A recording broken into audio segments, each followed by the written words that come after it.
Well, huge debate has broken out over whether to reopen schools. Teachers' unions have decided, no, not only should we not reopen schools, also we don't want to teach online. In fact, we'd like to be paid to do apparently nothing. That is the stance of the Los Angeles Teachers Union. Joining us on the line is Rebecca Friedrichs. She's a former California school teacher. She taught for 28 years, former union rep, and the lead plaintiff in a case called Friedrichs versus CTA, a Supreme Court case that originally was accepted in 2016. Eventually, a similar case was accepted called Janus that was pretty transformative in union law. Rebecca, thanks so much for joining the show. Really appreciate it.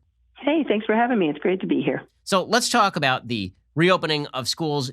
I'm sure you've taken a look at the evidence. Do you think that the schools should reopen? I think they absolutely should reopen. And your listeners need to know that most teachers are dying to get back in the classroom. They want to teach and they're not afraid, but the unions keep speaking for the teachers. So I'm hoping that people will stop listening to these Marxist unions who pose as teachers and start listening to real teachers like me. So why do you think that the teachers have decided they just don't want to be in schools? Are they freaked out about this, or is this just sort of a money grab? Well, like I just said, it's not the teachers themselves. Most teachers I know are dying to get back into school.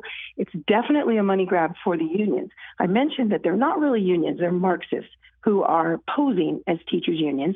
And the reason they don't want our schools reopened is because it advances their radical political agenda. So they put their protests first because their agenda is to demolish our free republic, replace it with socialism. They despise our Judeo-Christian virtues, but they also want to destroy the Trump economy, and they want President Trump to lose. That's just the bottom line. So whatever they can do, they don't care who they hurt. They don't care that they're not representing teachers like me or harming children or harming Americans who are losing their jobs and their businesses and everything else. We just have to see through the fact that these people are not really teachers and not really unions. So, Rebecca, why doesn't the union membership stand up to the leadership then? I mean, if most teachers are eager to get back to work, if most teachers believe that they should get back to work, why aren't we seeing more teachers speaking up loudly and proudly and saying our unions are not representing us properly here? Yeah, that is such a great question. So you mentioned that I was a union rep at one time. I did that for 3 years, served in the local union as an executive, and every single time I went to state level events, I was bullied, brutalized. I have friends who have worked up at the National Education Association level who speak out for good teachers, who speak out for what's right for kids and for America. They have been spit upon by union leaders. They have been booed off the platform.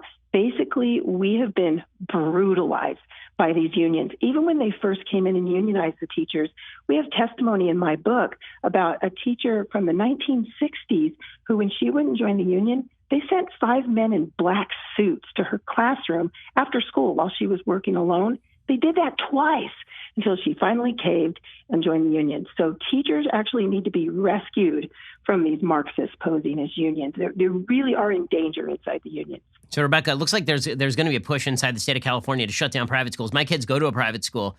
My kids' private school, they really, really want to be open. Frankly, it looks like that private school, unless they get an influx of donations, they're going to go bankrupt. A lot of private schools are on the verge of bankruptcy. Public schools never go bankrupt because they get to bank on the largesse of the taxpayer and of legislators who are enthralled to the unions. Private schools, however, if they don't reopen, people don't pay the tuition and they still have rent and then they go bankrupt. So is that part of the goal here is to not only shut down the public schools, but shut down the private schools as well? That is absolutely 100% part of the goal of the Marxist unions, not teachers. Most teachers believe that children should be in the school that is right for them, that parents should have choice. We support President Trump's education freedom scholarships so that families can have the selection of the school that's right for their child. But the unions, for decades, their goal has been to shut down charter schools. Why? Because they're not unionized. To shut down private schools because they're not unionized. To shut down homeschoolers, and especially private schools of faith, because these unions want to undermine the faith of the American people. So we have to push back against these folks. And it is tragic that private schools could close over this. So I'm just hoping that our leaders will have the courage to stop listening to these Marxist unions and start listening to real teachers like me so we can do the right thing and open these schools for our families. So, Rebecca, what can Californians do to get involved here? Because one of the big problems in California is obviously that this basically is a union-run state. There's been long-time pact between the unions and politicians. The unions pay to get the politicians elected. Then they negotiate with the politicians they elected to get better contracts and to get more concessions. How does that cycle get broken? Yeah, oh my goodness, it's totally corrupt. So we have something on our website that's called forkidsandcountry.org. And on our website, we have something called Adopt a Teacher. And this is just one simple thing people can do. Most teachers, I'd say like 90% of teachers, have no idea that the unions are the corrupt ones that are causing all these problems, because the unions tell them, we're your savior, we're the ones getting you a better paycheck. And so they believe in the unions and they keep paying them. If we can educate teachers and other government employees that their unions are the ones that are causing all these problems and all this corruption, and get them to leave the unions. You mentioned the lawsuit that we brought and the lawsuit that came after us. In June 2018, all of a sudden, every government employee in the United States is free to stop funding unions. We don't have to pay them a penny anymore. They're still, unfortunately, representing us, but right now we can stop paying them. Our website also has a link on teacher freedoms and protections. Anyone can go there, teacher or not, and learn how to opt out today.